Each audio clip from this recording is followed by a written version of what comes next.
The heat rose from the asphalt in visible waves, distorting the air above the cracked pavement of Industrial Boulevard. Lieutenant Sarah Collins kept both hands on the steering wheel of her unmarked Dodge Charger, the air conditioning struggling against the brutal August afternoon.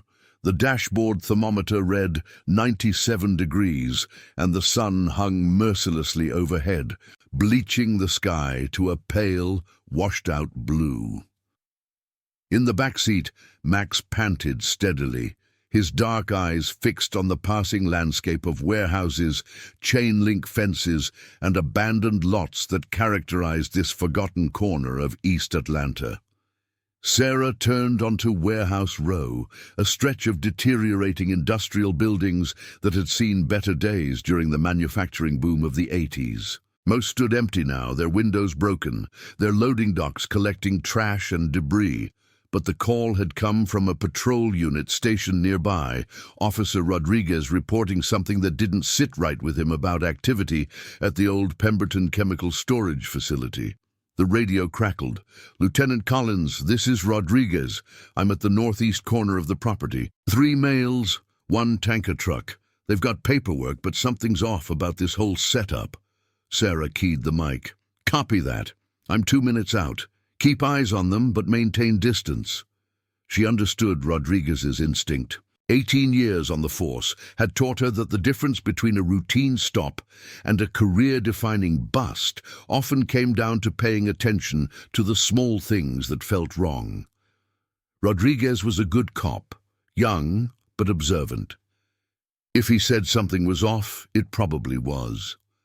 The Pemberton facility came into view, a sprawling complex of rusted metal buildings and concrete structures surrounded by a sagging fence topped with barbed wire that had long since lost its menace.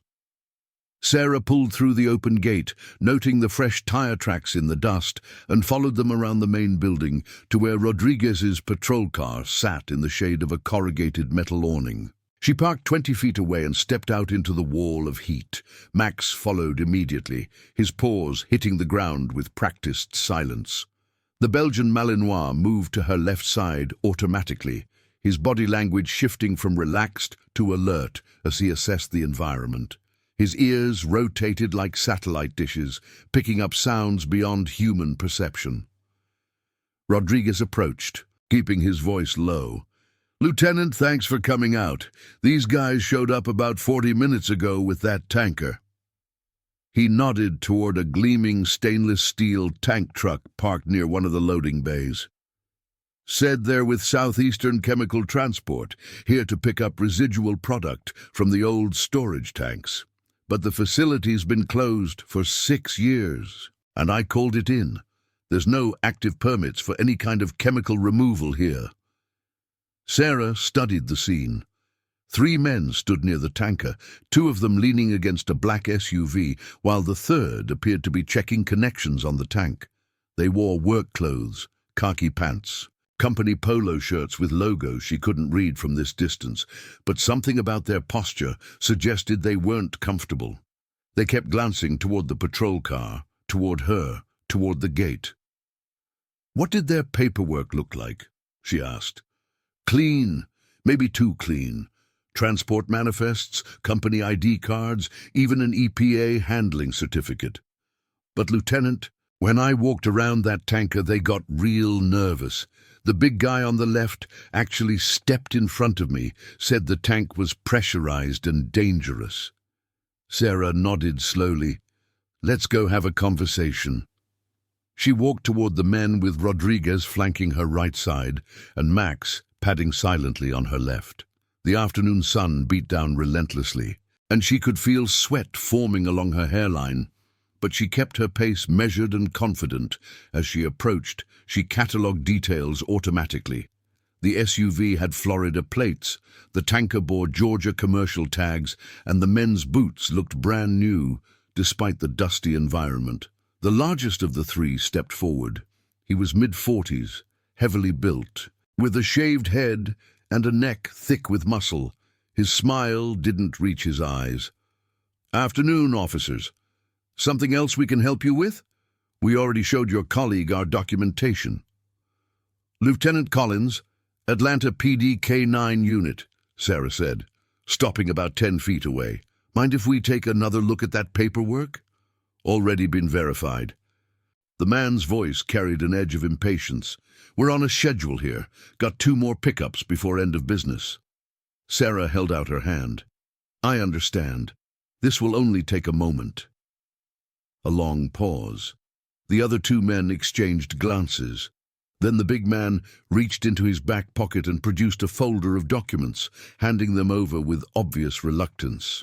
Sarah flipped through the pages while keeping the men in her peripheral vision. The documents were indeed professional. Letterhead, official stamps, signatures in all the right places. But something nagged at her. The EPA certificate was dated 3 weeks ago, and the handling codes referenced chemicals that she was fairly certain had been banned from transport years earlier. Max shifted beside her.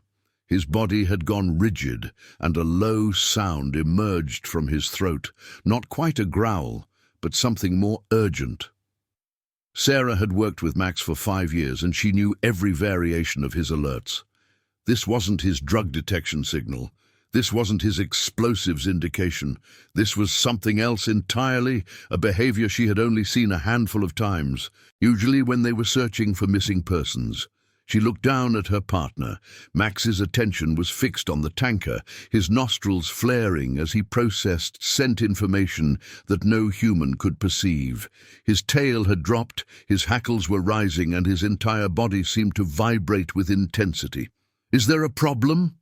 The big man's voice had gone flat. Sarah handed the documents to Rodriguez. My dog is alerting on your vehicle. I'd like to conduct an inspection of the tank. That's not possible. The response came too fast, too rehearsed. The tank contains hazardous chemical residue. Opening it without proper equipment could be dangerous for everyone here. Then we'll wait for a hazmat team. The atmosphere changed instantly. Sarah felt it like a shift in air pressure, that moment when a situation tips from tense to dangerous. The 2 men by the SUV straightened, their hands moving toward their waistbands. The big man's jaw tightened. That won't be necessary, he said. We'll be leaving now. Sarah's hand moved to her service weapon. No one's leaving until we verify the contents of that tank. Good. What happened next occurred in a span of seconds that felt much longer. The man nearest the SUV drew a pistol from his waistband. Rodriguez shouted a warning. Sarah pulled her Glock and dropped into a shooting stance as Max launched himself forward with explosive speed. The Belgian Malinois covered the distance to the armed man in 3 bounds. His 70 pounds of muscle and training hitting the suspect's arm just as the gun discharged. The shot went wild, punching through a metal panel somewhere behind Sarah. Max's jaws clamped onto the man's forearm, and they went down together in a tangle of limbs and screaming. Sarah tracked right, putting 2 rounds into the dirt at the feet of the second man, who had frozen with his hand halfway to a weapon. Down on the ground now. The big man ran. He sprinted toward the back of the facility with surprising speed for his size, disappearing around a corner of the main building. Sarah made a split-second decision. Rodriguez, secure these 2. Max, fuss.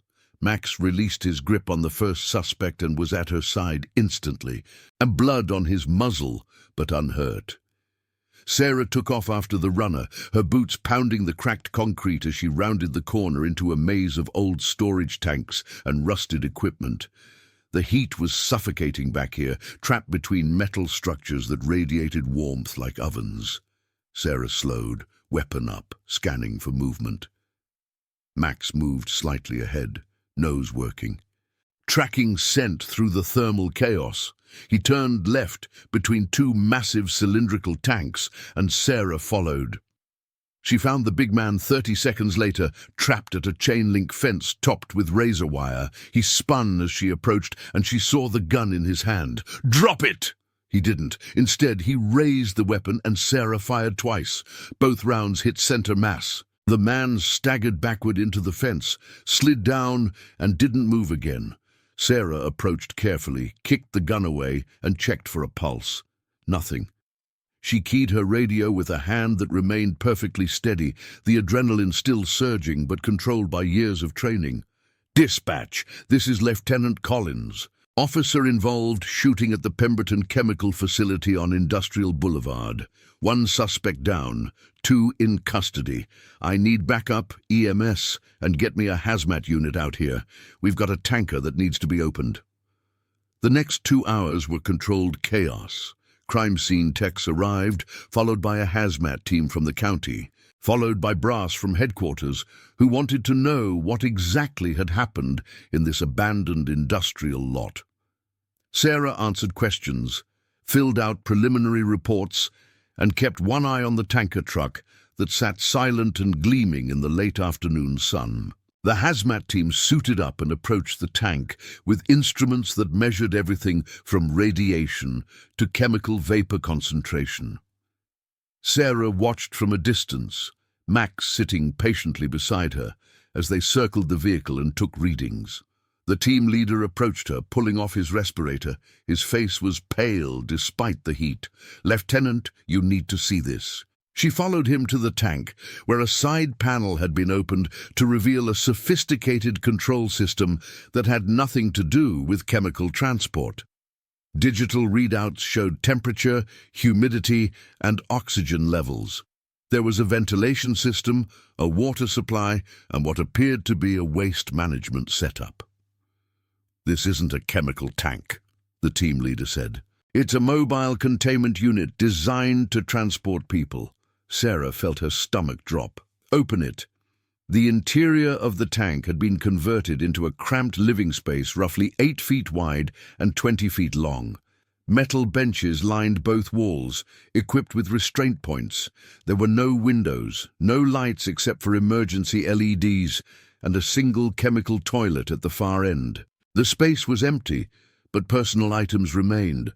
A woman's shoe, a faded photograph, a rosary with broken beads scattered across the floor. Sarah stood in the opening, staring at the evidence of human suffering, and felt a cold fury building beneath her professional calm. Whoever had designed this mobile prison had done so with careful attention to keeping occupants alive during transport. Alive and invisible to anyone who might stop the vehicle for inspection. "How many?" she asked quietly.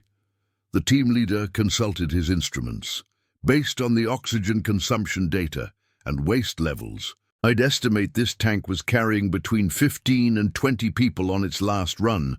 The system is designed to keep them sedated during transport. There's a drug dispersal mechanism built into the ventilation." Rodriguez appeared at her elbow, looking shaken. "Lieutenant, the 2 we have in custody aren't talking, but we ran their prints. The one Max bit is Dmitry Volkov, former Russian military, wanted in 3 states for assault and weapons charges.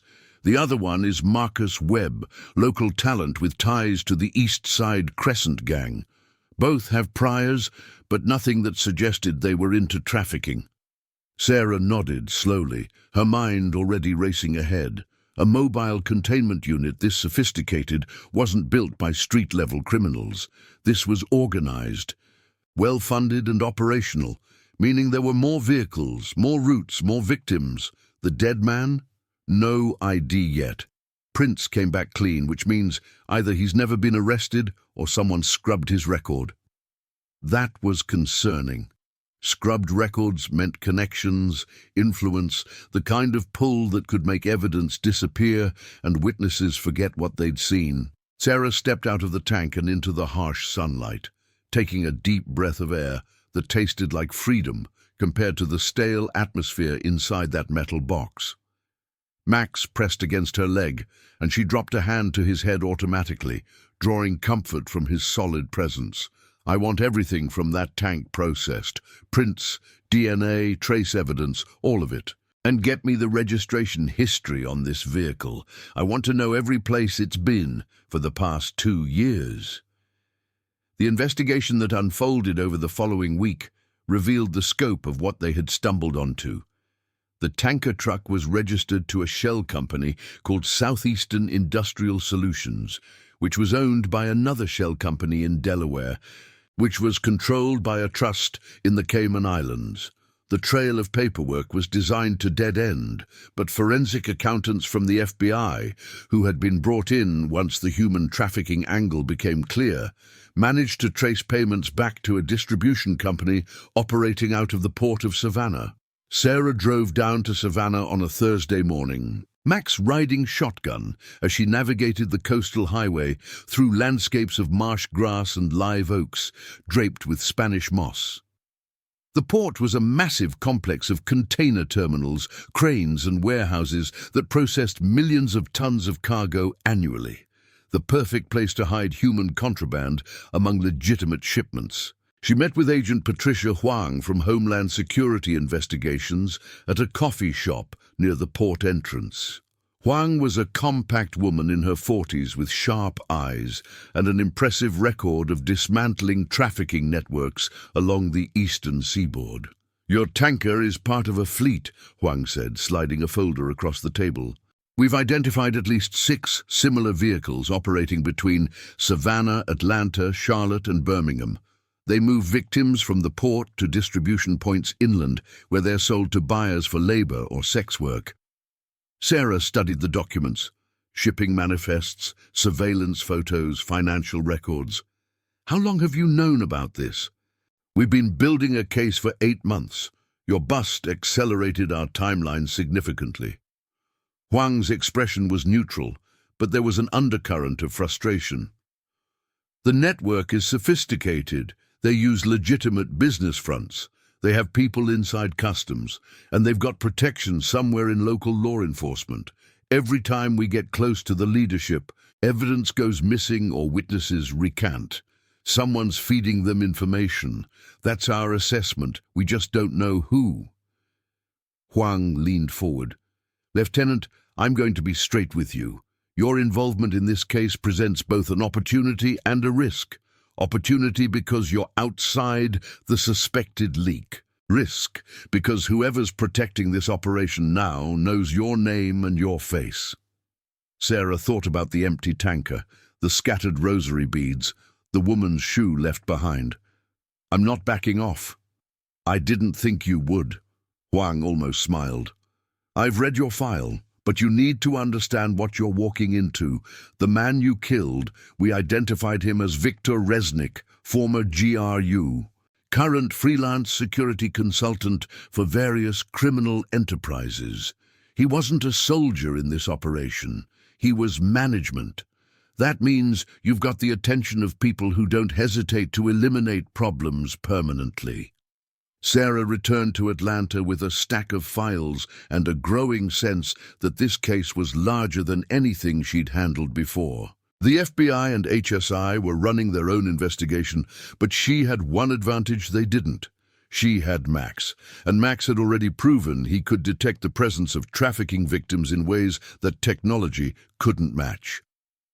She began working with the K9 unit to develop a new training protocol. If Max could identify the scent signature of the sedation drugs used in the mobile containment units, they could potentially locate other vehicles in the fleet. It was unconventional, but Sarah had built her career on unconventional approaches that worked. The first test came 10 days after the Pemberton incident. A patrol unit reported a suspicious tanker truck parked at a rest stop on I-85 north of the city. Sarah arrived within 30 minutes. Max already alert in the back seat as if he knew what they were hunting. The truck matched the profile.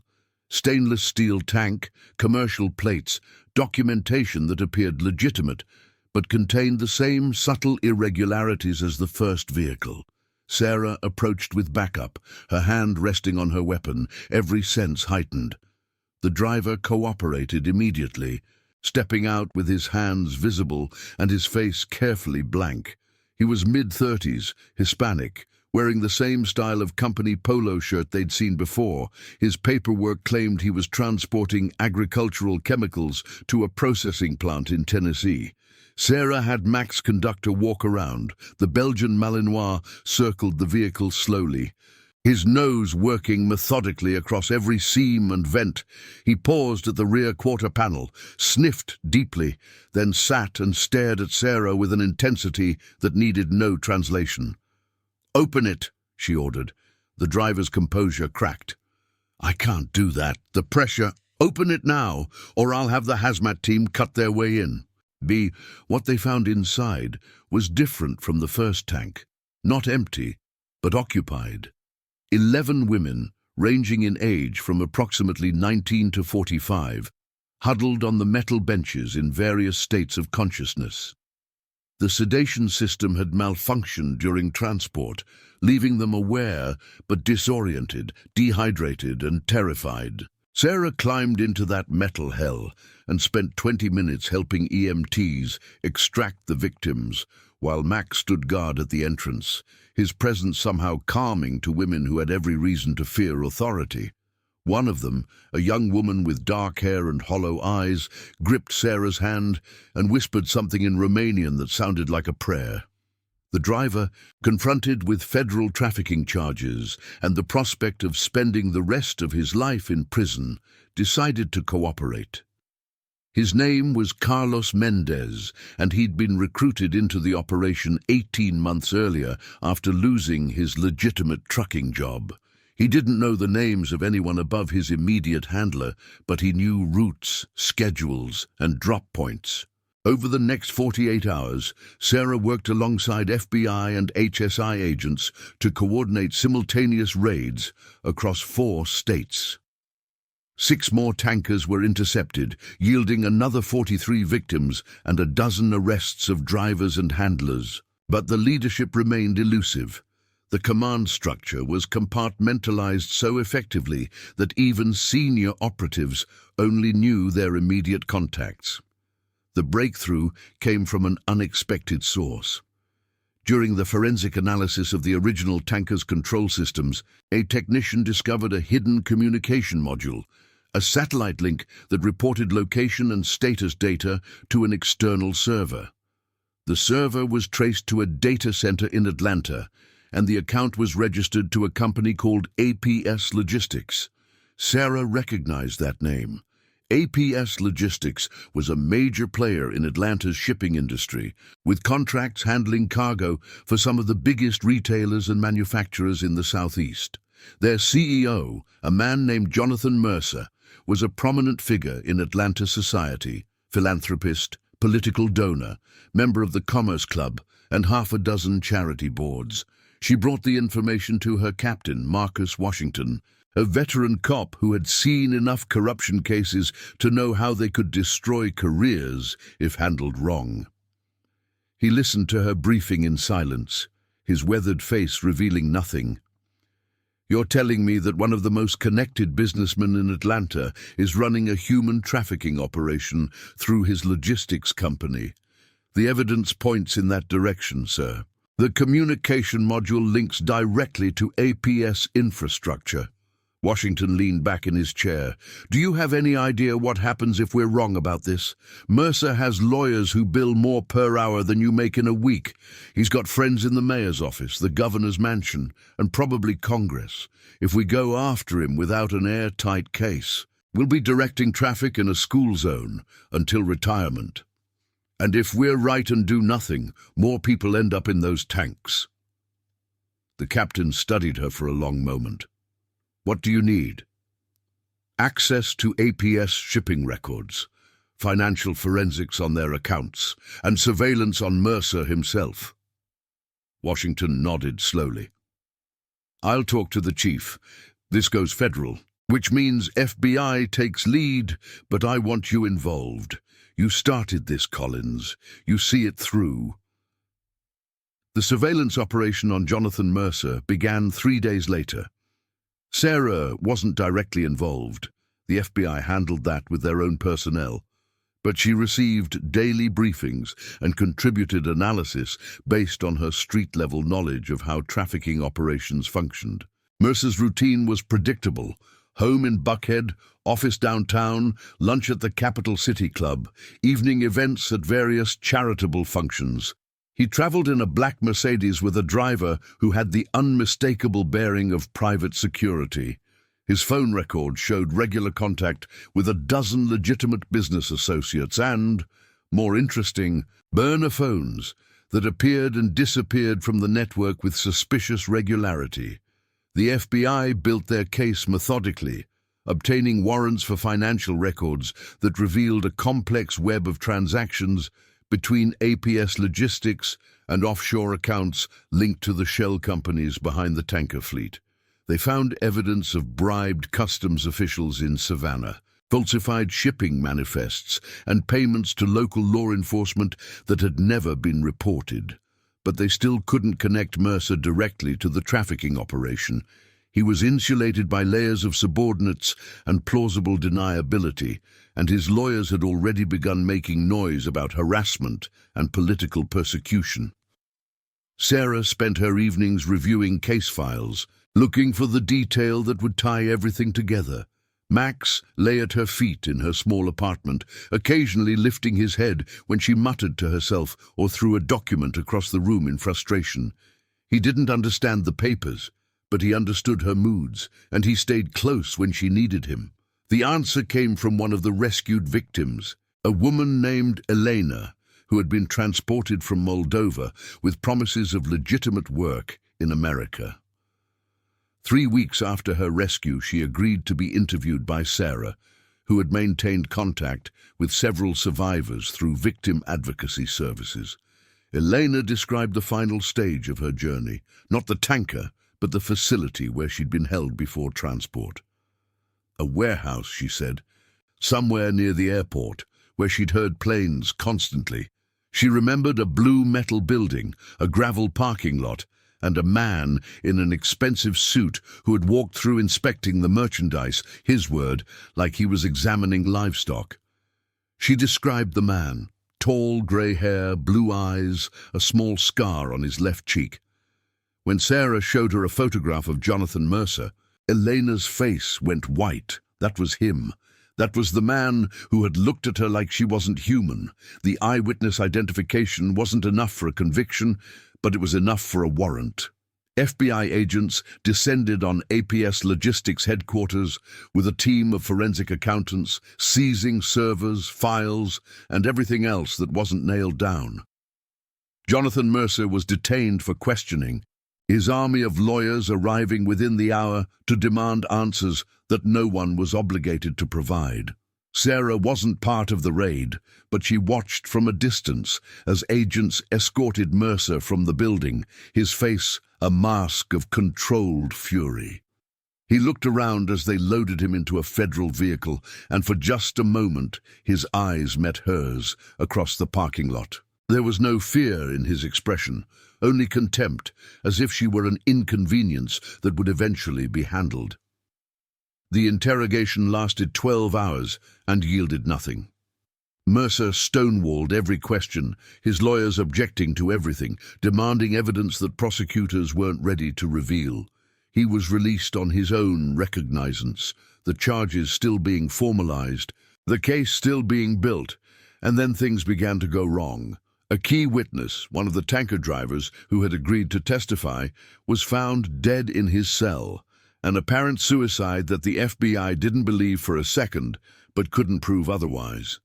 Financial records that should have been backed up on multiple servers were corrupted by a sophisticated malware attack. An informant in Savannah went silent, his body washing up in the river 3 days later.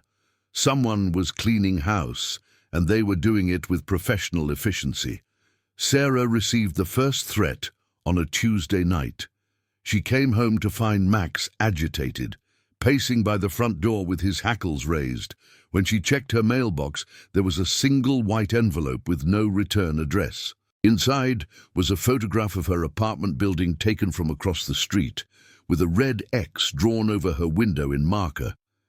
She reported it to Washington, who insisted on assigning her protective detail. Sarah refused the full package, but accepted a patrol car stationed outside her building. She also increased her personal security measures, varying her routes, checking her vehicle for trackers, and sleeping with her service weapon within reach.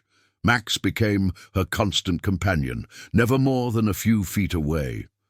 The Belgian Malinois seemed to understand the heightened danger, his behavior shifting into a permanent state of alert that relaxed only when they were inside with all doors locked and the security system armed. The second threat was more direct.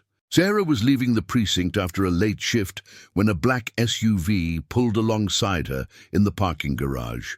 The rear window lowered, revealing a man she didn't recognize. Heavy features, Eastern European accent.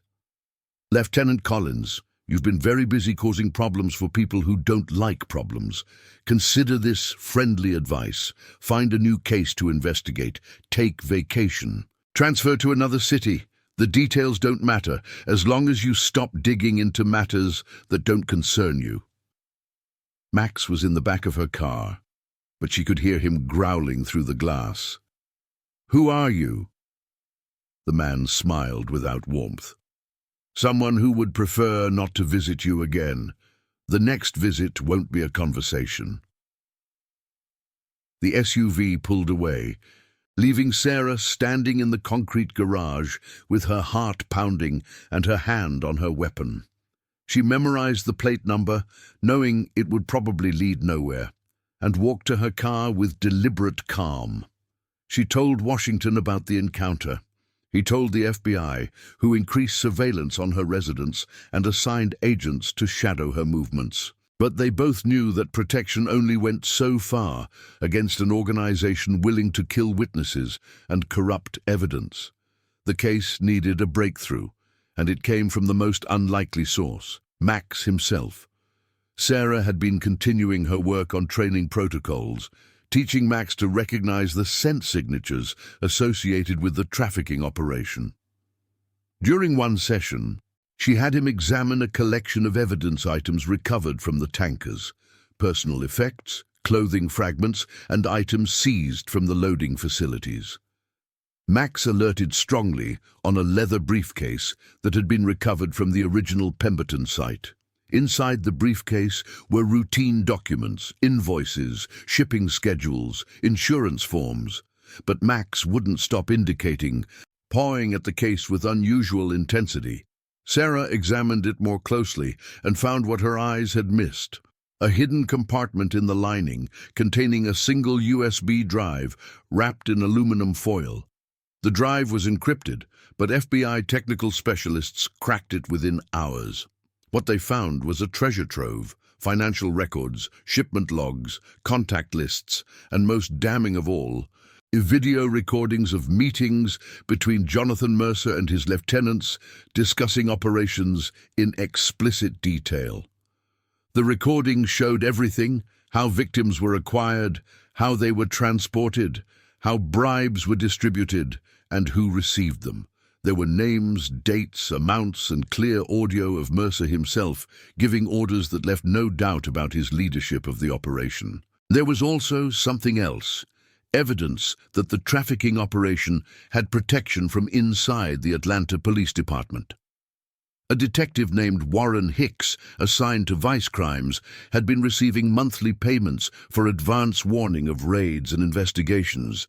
He was the leak that had been plaguing law enforcement efforts for months, the reason evidence kept disappearing and witnesses kept dying. The arrests happened simultaneously at dawn on a Friday morning.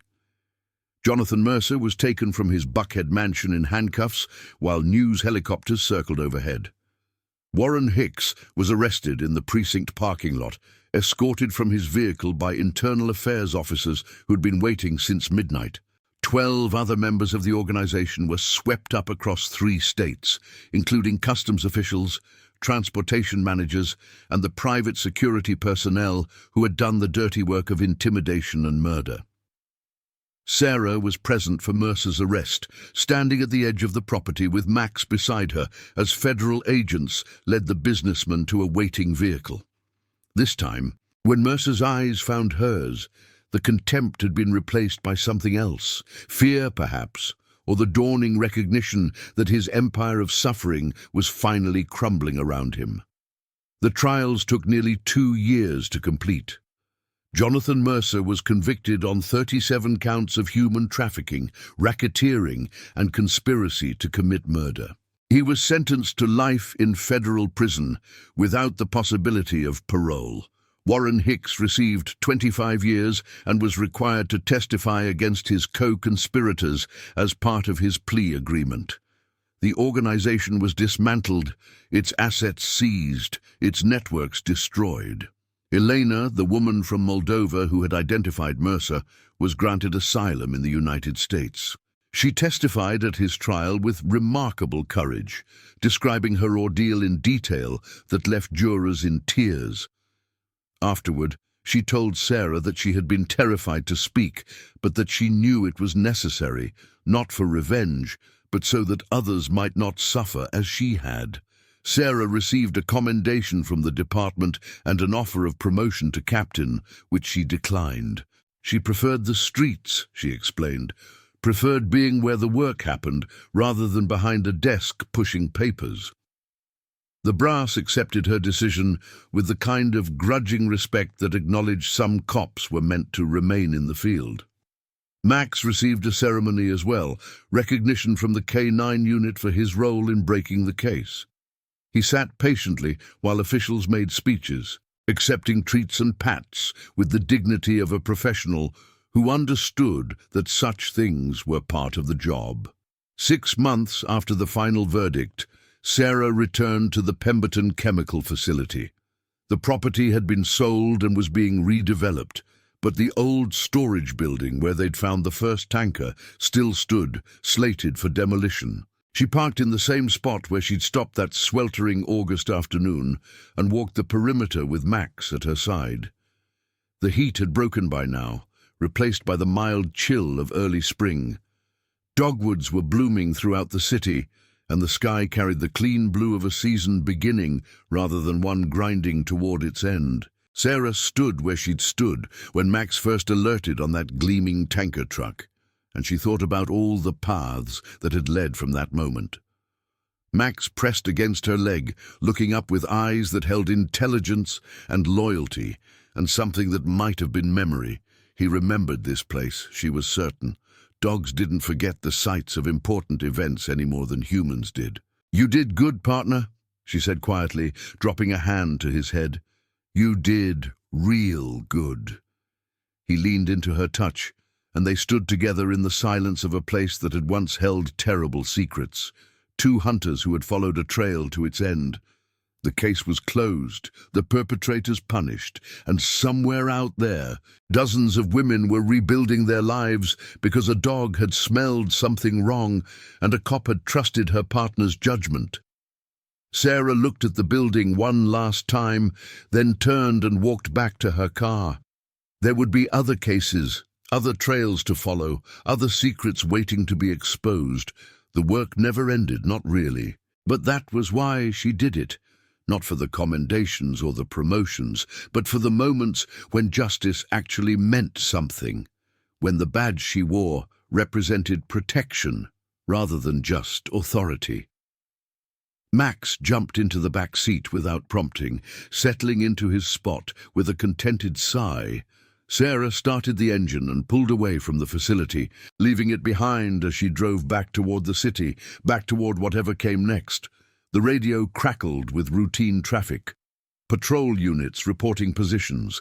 Dispatch coordinating responses to calls across the city. Sarah half listened, her mind still processing the closure of a case that had consumed her for months. It was always strange, the aftermath of a major investigation. The intensity faded slowly, leaving behind a peculiar emptiness that took time to fill. Her phone buzzed with a text from Rodriguez, who had been promoted to detective in the wake of the trafficking case. "Lunch tomorrow? My treat. I owe you about 100 favors." She smiled and typed a quick affirmative reply. Rodriguez had proven himself during the operation, staying solid when things got dangerous and never once complaining about the long hours or the risks involved. He'd make a good detective, she thought. He had the instincts and the work ethic. The rest could be taught. Sarah drove through the streets of Atlanta as the afternoon light softened toward evening, passing through neighborhoods that ranged from gleaming new developments to struggling communities where poverty clung like a persistent shadow. This was her city, for better and worse, a place of contradictions and complexity, of crime and heroism, of despair and resilience. Max watched the passing scenery through the window, his nose occasionally pressed to the glass, when an interesting scent caught his attention.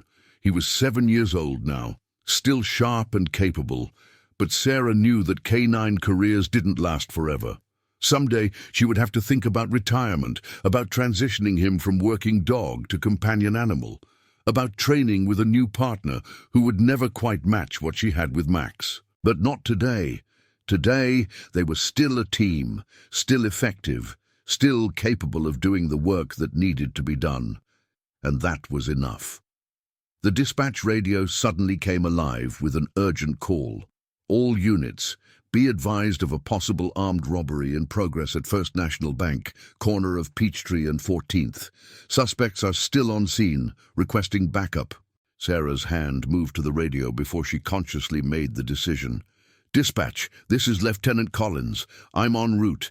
ETA 4 minutes. She hit the lights, felt the engine surge as she pressed the accelerator, and heard Max shift in the back seat, his breathing quickening as he recognized the signs of imminent action. The emptiness she'd felt moments ago vanished, replaced by the familiar focus of a cop responding to a call. The work never ended. And that was exactly how she wanted it.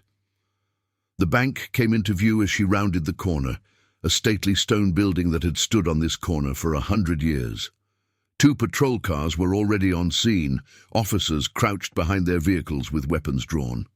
Sarah parked at an angle, providing cover, and stepped out into a situation that was unfolding in real time. "What do we have?" she asked the nearest officer, a young woman named Patterson who looked both scared and determined. 2 suspects inside, at least 3 hostages that we know of. They came in during the last 5 minutes before closing, pulled weapons, and sealed the doors. No demands yet, no communication. Sarah assessed the scene rapidly. The bank's front windows were tinted, making it impossible to see inside. The main entrance was a heavy glass door with a security lock that the suspects had apparently engaged. There was a side entrance on the north face of the building, probably for employee access, and she could see the outline of a rear loading dock through the gap between structures. "Have we established a perimeter?" "Working on it. More units are incoming." Sarah made a decision. "I'm going to take Max around the back. If they try to exit that way, we'll have them covered. Get me updates on any movement." She moved quickly, keeping low, with Max padding silently beside her. The Belgian Malinois was fully alert now, his training kicking in automatically as he recognized the parameters of the situation. His nose worked constantly, cataloging scents and searching for the smell of gun oil, explosives, or human stress that might indicate the location of threats. The alley behind the bank was narrow and shadowed, filled with dumpsters and utility equipment. Sarah positioned herself at the corner where she could observe the loading dock while remaining concealed. Max dropped into a down position beside her, his eyes fixed on the metal door that was the only exit from the building on this side. Minutes passed. Sarah monitored radio traffic as the situation developed.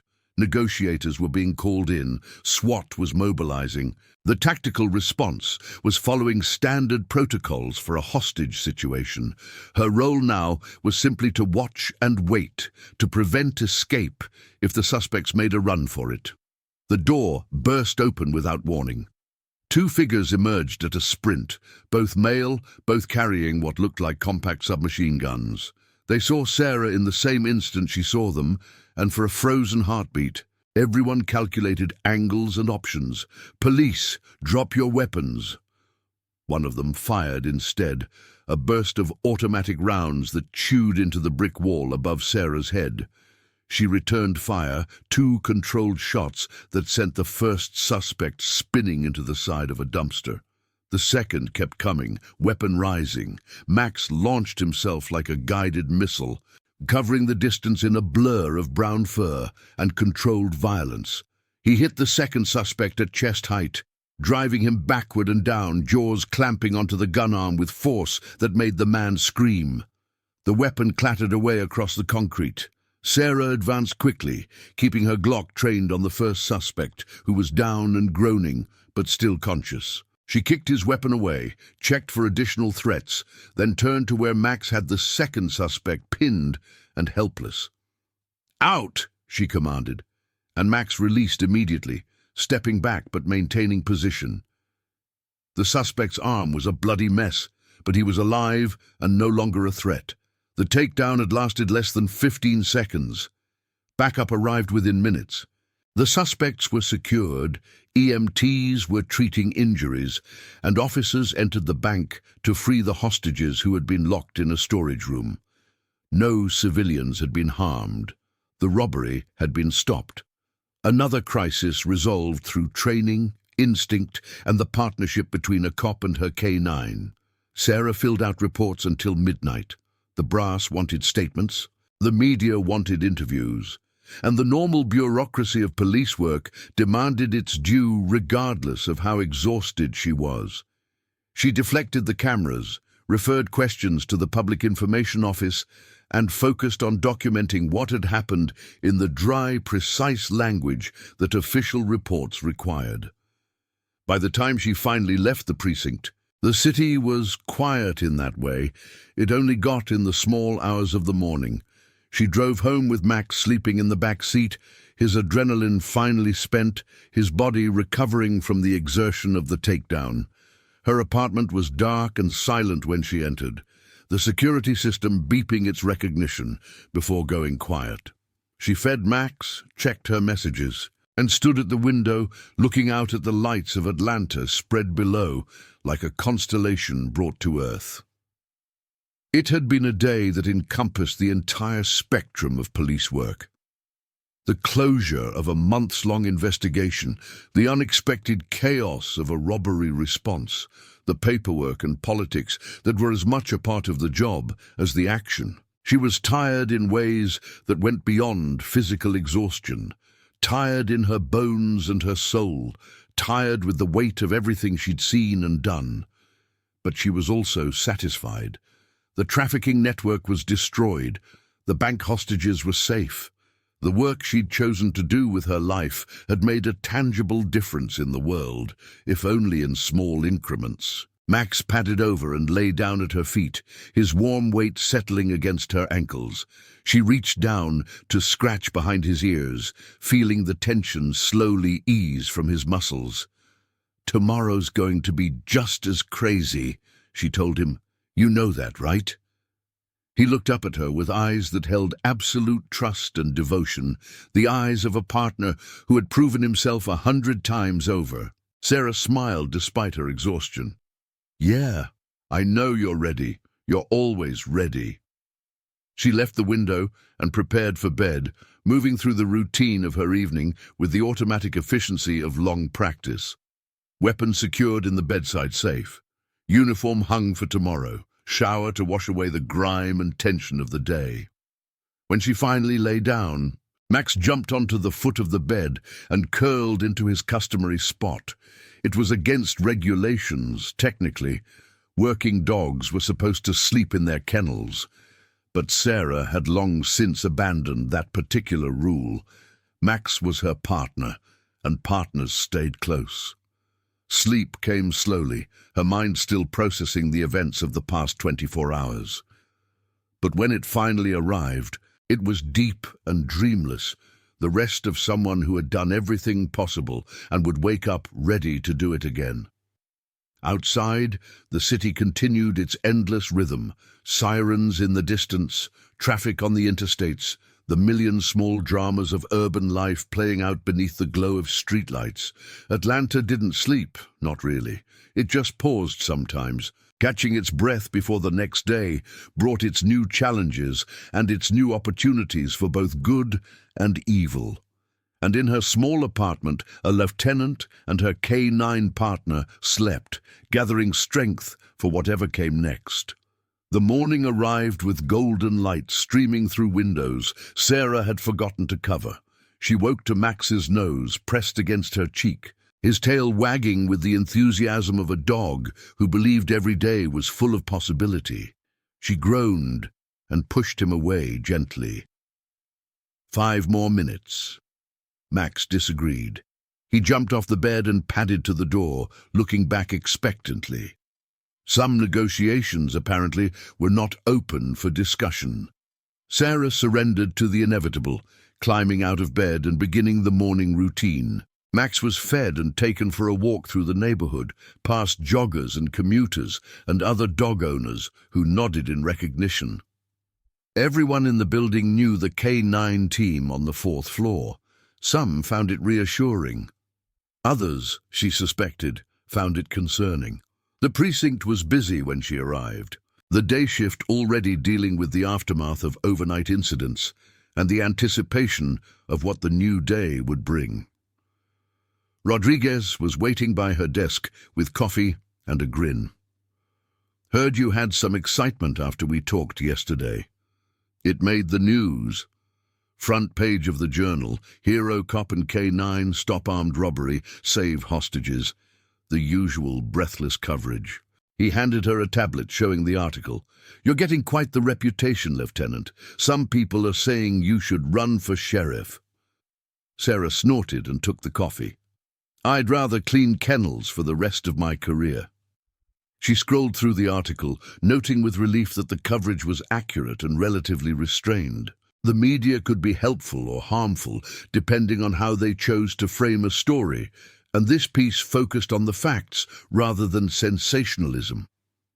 "So what's on the agenda today?" Rodriguez asked. "Meetings.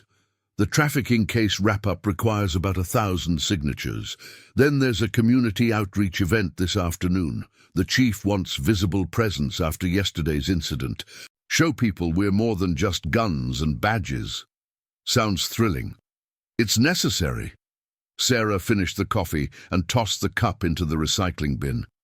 "The job isn't just about catching bad guys. It's about making people feel safe enough to trust us when they need help. That's harder than it sounds." The community event was held at a park in one of the neighborhoods that had been hit hardest by the trafficking operation. An area where several of the victims had been housed before transport, where residents had lived alongside evil without knowing it existed. Sarah attended with Max, giving demonstrations of K9 capabilities for groups of teenagers and adults who watched with a mixture of fascination and wariness. Max performed beautifully as he always did. He found hidden objects, demonstrated obedience commands, and allowed people to pet him with patience that seemed endless. Children especially loved him, though Sarah gently explained that working dogs needed space and couldn't be approached without permission. An elderly woman approached her as the event was winding down. She walked with a cane, her face lined with years of hard living, but her eyes were sharp and clear. "You're the one who found those people in the trucks." Sarah nodded. "Yes, ma'am. With help from a lot of other officers and agencies." The woman studied her for a long moment. "My granddaughter, she went missing 2 years ago.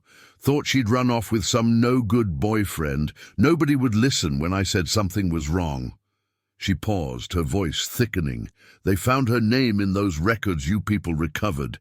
She was taken, sold. They still don't know where she ended up." Sarah felt the weight of it settle over her, the reminder that for all their success, for all the convictions and commendations, there were still victims who hadn't been saved. Families who would never have closure. "I'm so sorry," she said quietly. "We're still working on identifying everyone who was affected. If there's any information I can get for you." The woman shook her head. "I didn't come for information. I came to say thank you. Thank you for caring enough to look. Thank you for not giving up. Even if my girl is gone, you stopped them from taking more. That matters. That matters a lot. She walked away before Sarah could respond, disappearing into the crowd of community members and police officers and the ordinary chaos of a public event. Sarah stood there for a moment, Max leaning against her leg as if sensing her need for support. This was why she did the job. Not for the headlines or the commendations, but for the moments when someone looked at her and saw hope instead of authority, protection instead of power.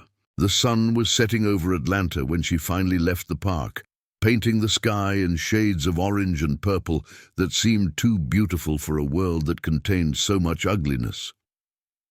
Max jumped into the car with familiar ease, settling into his spot and watching her with eyes that reflected the fading light. "One more stop," she told him. "Then we go home." She drove to the cemetery on the west side of the city, a quiet place where officers who had fallen in the line of duty were buried alongside generations of Atlanta residents. She parked near the gate and walked with Max along the rows of headstones until she found the one she was looking for, Officer David Chen. End of watch, March 15th, 2019. David had been her first partner, back when she was still in patrol and learning what it meant to wear a badge.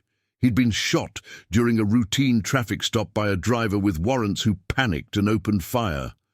Sarah had held his hand while they waited for the ambulance that arrived too late. She didn't come here often. The memory was still painful, even after 6 years.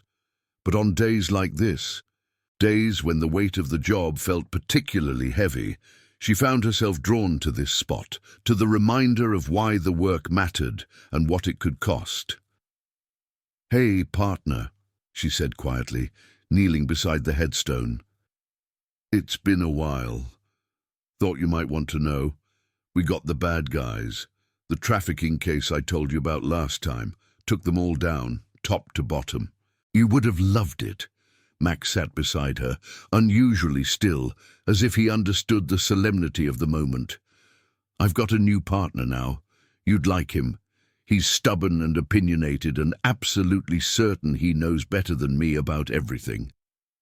She smiled despite the tears forming in her eyes, kind of like someone else I used to work with. The evening breeze stirred the leaves of a nearby oak tree, creating a whisper of sound that almost seemed like a response. "I miss you, David. I miss your bad jokes and your worse coffee and the way you always had my back, no matter what. But I'm okay. I'm doing the work. I'm making a difference. That's what you would have wanted." She stayed a few more minutes, then rose and walked back to the car with Max padding beside her. The cemetery gates closed behind them as she drove away, leaving the dead to their rest. The drive home was quiet. Sarah let herself decompress, letting the tension of the past few days slowly drain away. Tomorrow would bring new cases, new challenges, new opportunities to make a difference. But tonight was for rest, for recovery, for the simple pleasure of being alive in a world that could be beautiful when you looked at it the right way. Max was asleep before they reached the apartment, his breathing slow and even. She carried him inside. He was getting heavier as he aged, or maybe she was getting weaker, and set him down on the couch where he curled up without fully waking. She made dinner, something simple from whatever was in the refrigerator, and ate standing at the kitchen counter while reviewing messages on her phone. Rodriguez had sent photos from the community event. Captain Washington had forwarded a commendation letter from the FBI. Agent Huang had written a brief note of appreciation for her work on the trafficking case, small acknowledgements of a job done well. They mattered more than she usually admitted. The night settled over the city as Sarah finished her meal and joined Max on the couch. He shifted to accommodate her, his head coming to rest on her lap as if it belonged there. She turned on the television for background noise, not really watching, just letting herself exist in the peaceful aftermath of resolution. The trafficking network was destroyed. The bank robbers were in custody. The community had seen that their police department cared about them. It was a good day, all things considered, maybe even a great one. Max lifted his head and looked at her with those deep brown eyes that seemed to understand everything and judge nothing. She scratched his ears the way he liked, feeling the simple connection between human and animal that had sustained her through more difficult times than she could count. "Good boy," she murmured. Good boy." He sighed contentedly and closed his eyes, trusting her completely as she trusted him. Outside, Atlanta continued its endless dance.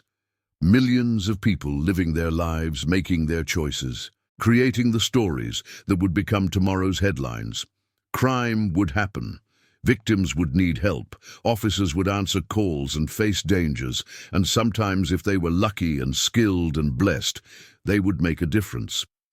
Lieutenant Sarah Collins and her K-9 partner Max would be among them, ready to serve, ready to protect, ready to chase the next trail wherever it might lead. Because that was the job. And they were very, very good at it. The television droned on with news she wasn't listening to. The apartment was warm and quiet and safe. And slowly, surrounded by the peace she had earned through dedication and sacrifice, Sarah Collins drifted into sleep, her hand still resting on her partner's head, 2 hunters at rest until the next hunt began. Tomorrow would come soon enough, but for now, this moment was enough. The alarm shattered the silence at 5:45, cutting through Sarah's dreamless sleep with its insistent electronic tone. Max was already awake, his tail thumping against the couch cushions as he watched her reach for the phone to silence it. He understood mornings, understood that certain sounds meant the day was beginning and certain behaviors were expected. Sarah groaned and sat up, rubbing her eyes against the early light filtering through the curtains.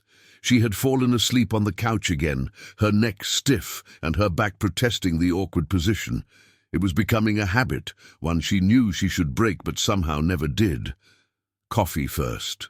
Everything else could wait until caffeine entered her bloodstream and transformed her from a barely functional human into something resembling a competent police officer. She moved through the small kitchen automatically, measuring grounds, adding water, pressing the button that would bring forth the elixir of consciousness. While the machine gurgled and hissed, she took Max outside for his morning routine. The air was crisp and clean, carrying the scent of autumn that was beginning to edge out the last lingering warmth of summer. October in Atlanta was a transitional time, the city shedding its oppressive humidity and revealing a gentler version of itself that almost seemed like a different place. They walked the perimeter of the building, Max marking his territory at the usual spots while Sarah checked her phone for overnight messages. Nothing urgent, which was both a relief and a minor disappointment. She had grown accustomed to crisis, to the constant demands of major investigations. The return to routine felt anticlimactic, even though she knew it was necessary. Back inside, she showered and dressed in her standard uniform, dark blue pants, matching shirt with her lieutenant's bars, gleaming on the collar, utility belt equipped with everything a patrol supervisor might need. Max watched her preparations from his spot on the bathroom floor, his eyes tracking her movements with the patience of a creature who had witnessed this ritual thousands of times. The precinct was already humming with activity when she arrived, the day shift overlapping with the night shift in the organized chaos of a major urban police department. Sarah nodded to colleagues as she made her way to her desk, fielding questions about the previous week's excitement and deflecting requests for detailed recounting of events that had already been dissected by media and brass alike. Rodriguez was waiting with his customary morning greeting, a fresh cup of coffee and a stack of paperwork that required her signature. He had taken to this mentorship role with surprising enthusiasm, learning the administrative side of police work that nobody told you about in the academy. "Busy morning ahead," he said, handing her the coffee. "Captain wants a briefing at 9 about the trafficking case follow-up." There's a community liaison meeting at 11, and someone from the mayor's office called 3 times yesterday wanting to discuss your public relations schedule. Sarah grimaced. What public relations schedule? The one they apparently created for you without asking. Something about hero cop visibility initiatives. Rodriguez shrugged. I told them you'd call back. I didn't say when. She appreciated his tactical approach to bureaucratic annoyances. Anything actually important? K9 Unit quarterly review this afternoon, and there's a new handler starting next week. They want you to oversee the integration. That was more in her wheelhouse. Sarah had been instrumental in expanding the K9 program over the past few years, advocating for better training, better resources, and better recognition of the vital role these 4-legged officers played in modern policing. A new handler meant a new partnership to nurture, a new team to shape into something effective. The morning passed in a blur of meetings and paperwork. The captain's briefing was routine, updates on the trafficking prosecution, coordination with federal agencies, discussion of potential copycat operations that intelligence suggested might try to fill the vacuum left by Mercer's network. Sarah contributed where necessary and stayed silent when her input wasn't needed, conserving her energy for matters that actually required her attention. The community liaison meeting was more interesting. Representatives from several neighborhood associations had gathered to discuss concerns about police presence in their areas, some wanting more officers, others wanting fewer, all wanting to be heard. Sarah listened carefully, taking notes and asking questions that showed genuine interest in their perspectives. One woman, a business owner from the district where the trafficking operation had housed victims, stood to speak. We knew something was wrong in that warehouse, she said, her voice tight with emotion. We called it in multiple times. Nobody came. Nobody investigated. It took you finding that tank truck by accident to expose what was happening right under our noses. The criticism stung because it was valid. Sarah had reviewed the complaint logs during the investigation and found exactly what the woman described. Multiple reports of suspicious activity, all dismissed as low priority and never followed up. The system had failed, as systems sometimes did. You're right, Sarah said, meeting the woman's eyes directly. We failed your community. I can't undo that failure, but I can promise that we're implementing new protocols for how we handle tips about potential trafficking activity. Every report will be investigated. Every lead will be followed. That's not enough, but it's a start. The woman studied her for a long moment, then nodded slowly.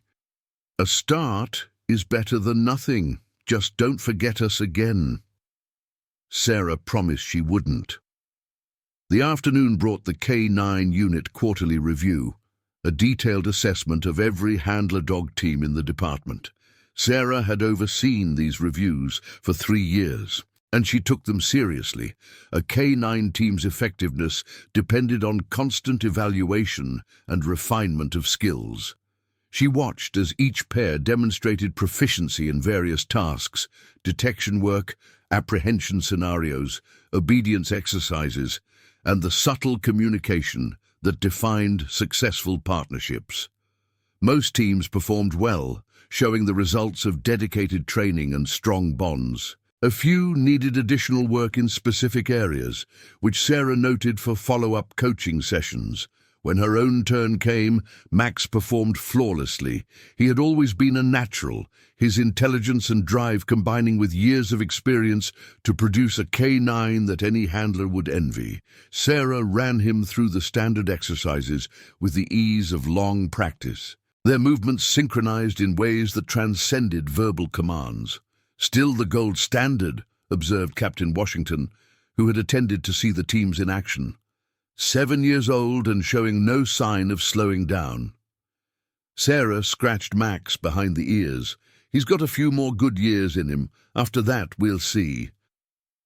The captain nodded, understanding what she wasn't saying. K9 retirements were always difficult. the transition from working dog to companion animal challenging for both handler and canine. Some dogs adapted well, embracing their new lives of leisure. Others struggled with the loss of purpose, becoming depressed or anxious without the structure of regular work. She tried not to think about that future, focusing instead on the present, where Max was still sharp, still capable, still her partner, in every sense that mattered. The day ended with a call that reminded Sarah why she had joined the force in the first place. A domestic dispute in a residential neighborhood had escalated to the point where the responding officers felt canine backup was warranted. The husband had barricaded himself in the garage with a shotgun, threatening to kill anyone who approached. Sarah arrived to find the scene already cordoned off, patrol cars blocking the street, and officers positioned behind cover at various points around the property. The wife had escaped with minor injuries and was being treated by EMTs at the perimeter. She was crying, her face swollen from blows, her arms wrapped around herself as if trying to hold together pieces that wanted to fly apart. The tactical team was still en route, which meant the situation was in a holding pattern. Sarah assessed the layout quickly. Single-story house, attached garage with a manual door that was currently closed, no line of sight into the space where the suspect was holed up. "Has he made any demands?" she asked the sergeant in charge. "Just keeps screaming that we'll have to kill him to get him out. Sounds like he's been drinking heavily. Wife says he lost his job last week and has been spiraling since." A man at the end of his rope, armed and desperate. These situations could go either way. Sometimes they talked down. Sometimes they ended in violence that left everyone scarred. Sarah had seen both outcomes more times than she wanted to remember. "Has anyone tried direct communication?" The sergeant shook his head. "Been trying to raise him on the phone. He won't answer." Sarah considered her options. Max was trained for building searches and apprehension, but sending a dog into a confined space with an armed, unstable individual was extraordinarily risky. She wouldn't do it unless there was no other choice. "Let me try talking to him," she said. "If he won't answer the phone, maybe he'll respond to a voice." She approached the garage door carefully, staying to the side, where she would have some protection if the suspect started shooting through the thin metal. Max stayed with the sergeant, his training keeping him in place despite his obvious desire to follow his handler. "Mr. Peterson," Sarah called out, using the name the wife had provided. "My name is Lieutenant Collins.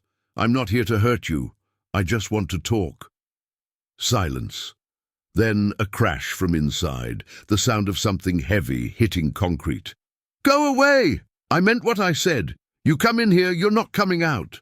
"I'm not coming in, Mr. Peterson. I'm staying right here. I just want to understand what's happening. Your wife is worried about you." A bitter laugh echoed through the garage door. "She's worried about herself. That's all she ever cared about. Her and her damn family, always looking down at me, always thinking I wasn't good enough." Sarah recognized the pattern. A man drowning in perceived failures, lashing out at the people closest to him because they were the easiest targets. It wasn't an excuse for violence, but understanding the psychology helped shape the approach. "That sounds like a lot of pressure," she said, keeping her voice calm and neutral. "Feeling like you have to prove yourself all the time. That would wear anyone down." More silence. "Then, what do you know about it? You're a cop. You've got your nice uniform and your badge, and everyone respects you. You don't know what it's like to be nothing." Actually, she did. Before the badge, before the uniform, before everything she had built, Sarah had known exactly what it felt like to be dismissed and overlooked. But this wasn't about her. "I know that everyone struggles sometimes," she said. "I know that sometimes the weight gets too heavy and you don't see a way out. But there's always a way out that doesn't end like this, Mr. Peterson. Let me help you find it." The conversation continued for nearly an hour, Sarah talking and listening in turns. gradually building a rapport with a man she had never met and probably never would again after tonight.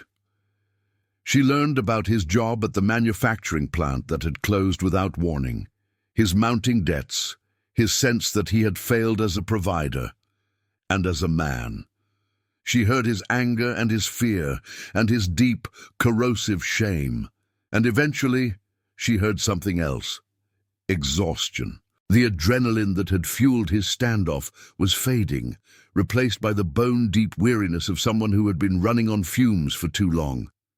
"I don't want to die," he said finally, his voice cracking. "I just didn't know what else to do." "You don't have to die," Sarah replied. "You can put down the gun and come out. We'll get you help. Not jail. Help. There are programs for people going through what you're going through, but you have to take the first step." Another long silence. Then the garage door began to rise, revealing a disheveled man in his 50s sitting on the concrete floor, the shotgun lying beside him, his face streaked with tears. Sarah moved quickly but not aggressively, securing the weapon and checking the man for additional threats. He offered no resistance, his eyes fixed on some distant point that existed only in his own mind. EMTs moved in to assess his condition, while officers prepared to transport him to a facility where he could receive psychiatric evaluation. The wife approached as her husband was being loaded into an ambulance. She looked at Sarah with an expression that mixed gratitude with something more complex. Relief, perhaps, that the crisis had ended without more violence, but also the beginning of the long process of deciding what came next for her life. "Thank you," she said simply. Sarah nodded. "Take care of yourself. There are resources available if you need them." She walked back to her car where Max waited, his tail wagging at her return. The adrenaline was draining from her system, leaving behind the familiar exhaustion that followed intense situations. But there was also satisfaction, a life saved, a tragedy averted, a small victory in the endless struggle against darkness. The drive home was quiet.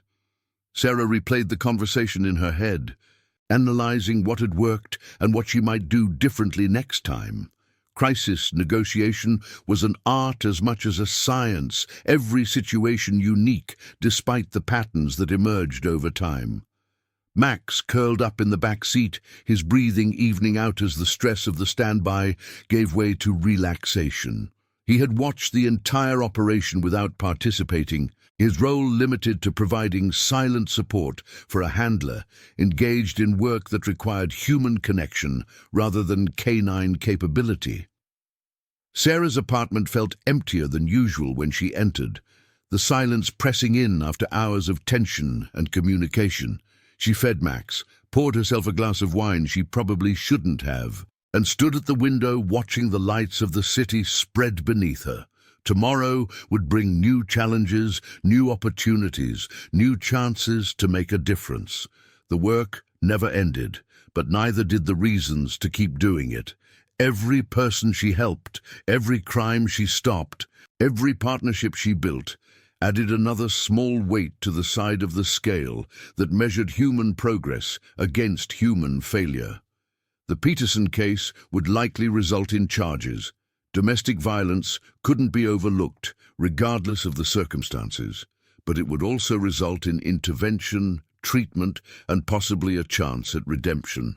That was more than many people got. Sarah finished her wine and prepared for bed, moving through the familiar routines that bookended her days. Max jumped onto his spot at the foot of the mattress, circling twice before settling into position. His eyes followed her as she climbed in and pulled the covers up. "Long day, partner," she murmured, "but we did good." He thumped his tail once in agreement, then closed his eyes. Within minutes, they were both asleep, two soldiers at rest before the next battle began. The weeks that followed brought a return to the rhythm of normal police work, patrol supervision, training oversight, paperwork, and the occasional call that required more direct intervention.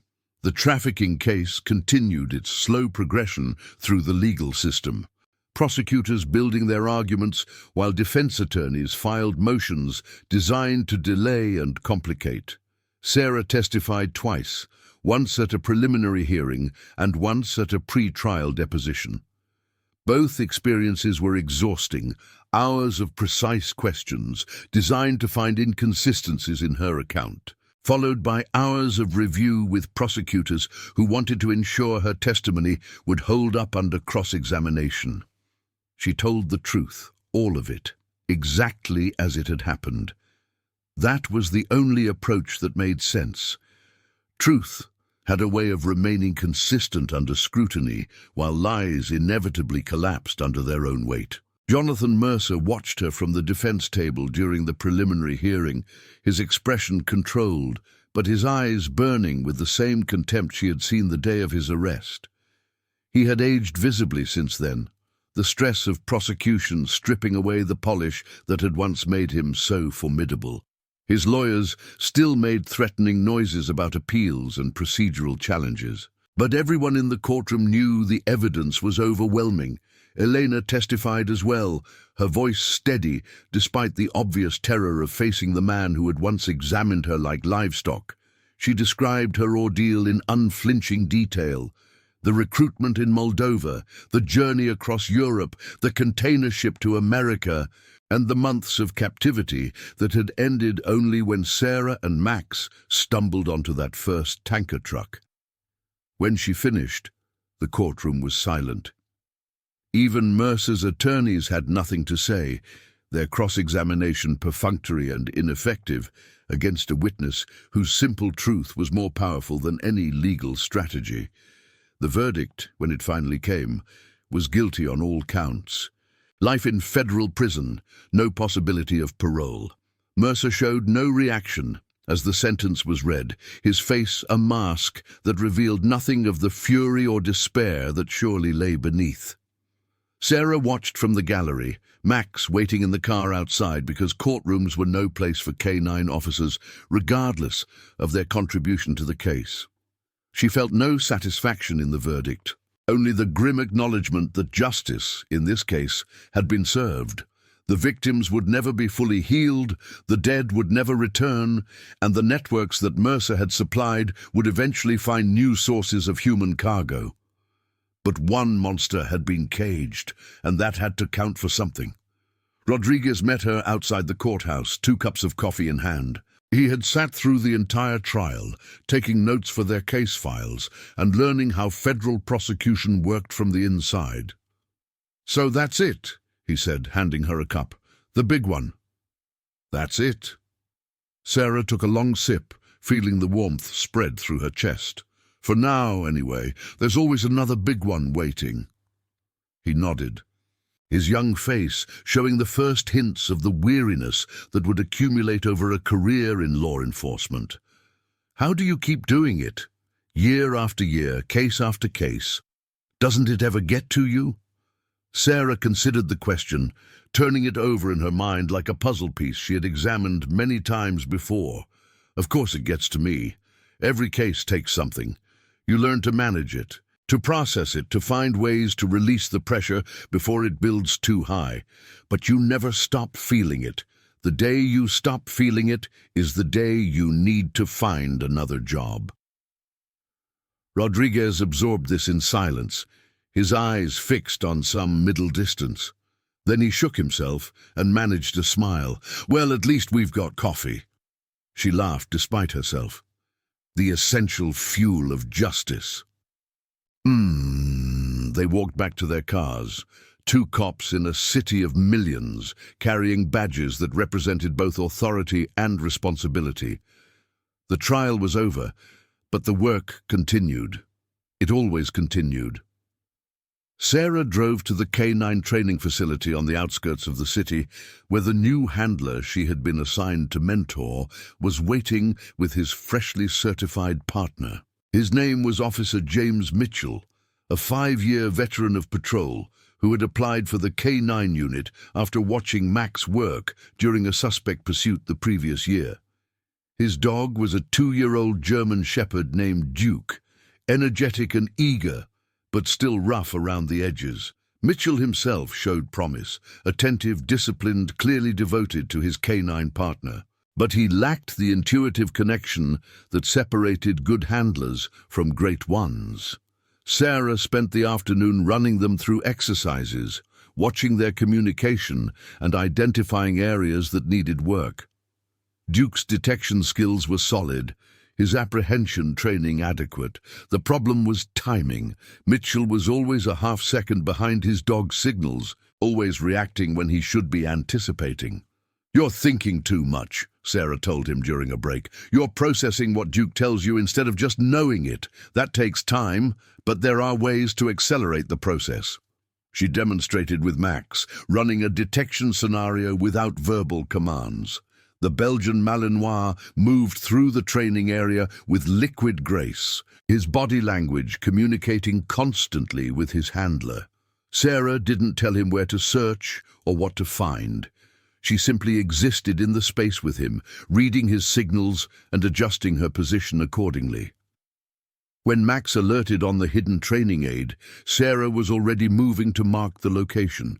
No hesitation, no gap between signal and response. It looked like telepathy to the untrained eye, but it was actually something more mundane. Thousands of hours of practice creating a bond that transcended conventional communication. "I'll never be that good," Mitchell said, watching with something like awe. "Not today," Sarah agreed. "Maybe not this year, but eventually if you put in the work. Duke has the talent. You just need to learn how to listen to him." She left them with homework, observation exercises, communication drills, trust-building activities that would strengthen the partnership. Mitchell thanked her with genuine gratitude, and Duke wagged his tail in what she chose to interpret as appreciation. The sun was setting as she drove home, painting the Atlanta skyline in shades of orange and purple that seemed almost too vivid to be real. Max dozed in the back seat, tired from the afternoon's work, but not complaining. He was 7 now, entering the twilight of his working years, but moments like today reminded her that he still had plenty left to give. Her phone buzzed with a text from an unknown number. She pulled over to check it. Old habits of caution overriding convenience. The message was simple. "Thank you for everything. Elena." Sarah stared at the screen for a long moment, then typed a reply. "Stay safe. You know how to reach me if you need anything." 3 dots appeared, indicating Elena was typing. Then, "I will. You stay safe too, Lieutenant, and give Max a treat from me." Sarah smiled and put the phone away. Somewhere in this city, a woman who had survived unimaginable horror was rebuilding her life. Somewhere, justice had actually meant something. Somewhere, the work she did made a tangible difference in a human being's existence. That was enough. That would always be enough. She pulled back onto the road and continued toward home, toward rest, toward the next chapter of a story that would continue as long as she had the strength to write it.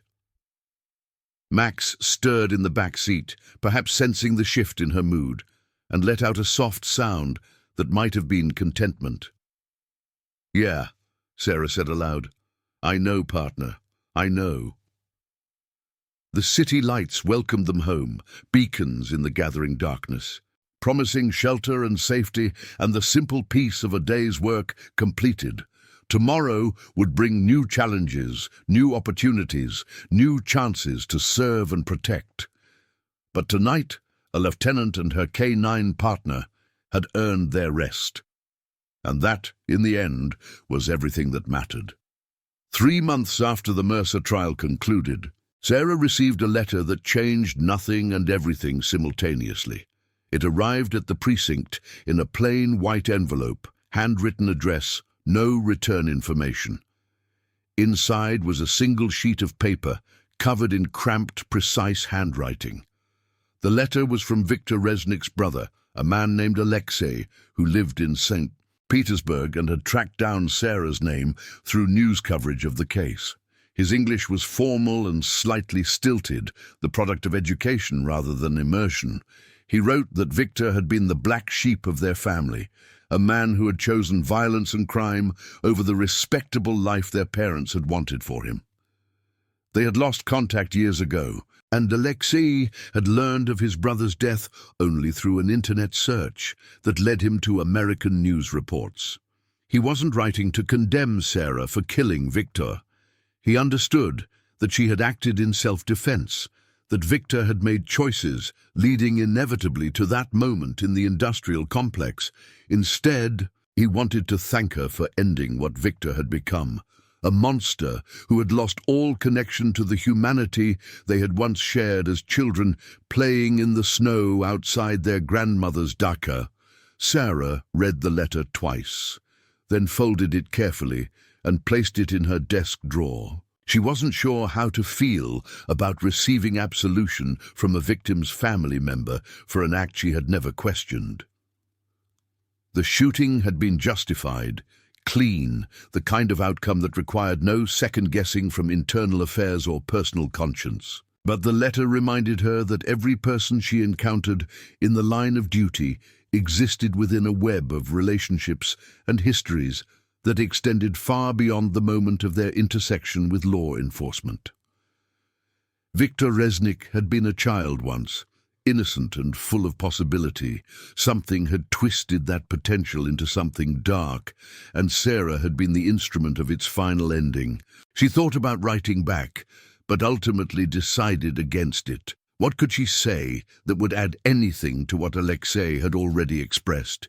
He had found his own closure, his own way of processing the complicated grief of losing someone you had already lost years before.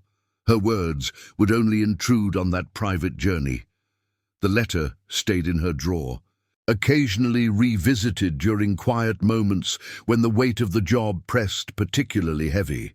It served as a reminder that the people she dealt with were never simply criminals or victims, never reducible to the categories that made police work manageable.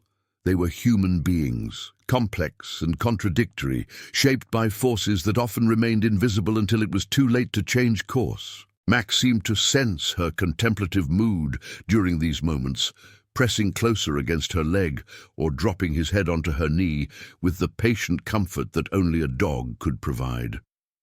He didn't understand the contents of the letter or the philosophical questions it raised, but he understood that his handler needed support, and he provided it without reservation. Their partnership had deepened in the months since the trafficking case, if such a thing were possible. 7 years of working together had created a bond that transcended the professional relationship between handler and K9. They were family in every meaningful sense, two creatures who had chosen each other and continued choosing each other every day. The winter holidays approached with their usual mixture of celebration and melancholy. Sarah had never been particularly festive, but she made an effort to participate in the precinct's seasonal activities. Rodriguez approached with 2 cups of the questionable punch. "You look like you're having a great time," he said dryly, "living the dream." Sarah accepted the cup without enthusiasm. "How's the party treating you?" "Better than expected." Anderson from Vice told a story about a sting operation that involved a trained parrot. "I'm still not sure if he was making it up." She smiled despite herself. "Probably not. Vice has the strangest cases." They stood in companionable silence for a moment, watching their colleagues enjoy the brief respite from the demands of the job. Rodriguez had become something like a friend over the past year, their mentorship evolving into a more equal partnership as he grew into his role as detective. "You know," he said eventually, "my family does this big dinner thing on Christmas Eve. Loud, chaotic, too much food. My mum always makes enough for an army, and she'd love to have you if you don't have other plans." The invitation surprised her. "That's kind of you, but I wouldn't want to impose." "It's not an imposition. Trust me, one more person at that table won't even be noticed. Besides, Mom specifically asked me to invite you. She saw you on the news and decided you needed feeding." Sarah laughed at the image of Rodriguez's mother watching crime reports and developing opinions about the dietary needs of police officers. Your family sounds interesting. That's one word for it. But seriously, the offer stands. You and Max, if you want. My nieces would lose their minds over a police dog. She considered the invitation, weighing the discomfort of social obligation against the alternative of spending Christmas Eve alone in her apartment with takeout and television. The calculation wasn't difficult. "Tell your mom I'll bring wine," she said. "Good wine. It's the least I can do." Rodriguez grinned. "She'll be thrilled. Fair warning, though, she's going to ask you a million questions about your cases. She watches way too many crime shows. I think I can handle it." The party wound down around 10, officers drifting away to families and obligations and the simple need for sleep before the next shift.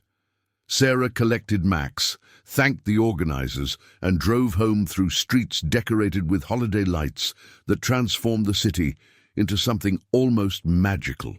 Christmas Eve arrived with unseasonably warm weather, a reminder that Atlanta's winters rarely matched the postcard imagery of the season. Sarah dressed casually, jeans, a nice sweater, the kind of clothes she rarely wore because the job demanded uniforms or court attire. Max received a thorough brushing and a festive bandana that he tolerated with visible skepticism. The Rodriguez house was exactly as advertised, loud, chaotic, and overflowing with food. Sarah was greeted at the door by Rodriguez's mother, a small woman with enormous energy who immediately began fussing over both the lieutenant and her dog, as if they were long-lost relatives, finally returned home. The evening that followed was unlike anything Sarah had experienced in years. Children ran through rooms chasing each other and the increasingly bewildered Max. Adults argued good-naturedly about politics and sports and family gossip. Food appeared in endless waves, each dish accompanied by explanations of its significance and demands that Sarah try at least a small portion. She found herself relaxing in ways that felt almost foreign, her professional guard lowering among people who saw her simply as Rodriguez's colleague, rather than a decorated officer or a symbol of law enforcement. They asked about her work with genuine curiosity rather than morbid fascination, and they seemed more interested in her as a person than as a source of war stories. Max, despite his initial confusion, eventually settled into the attention with obvious pleasure.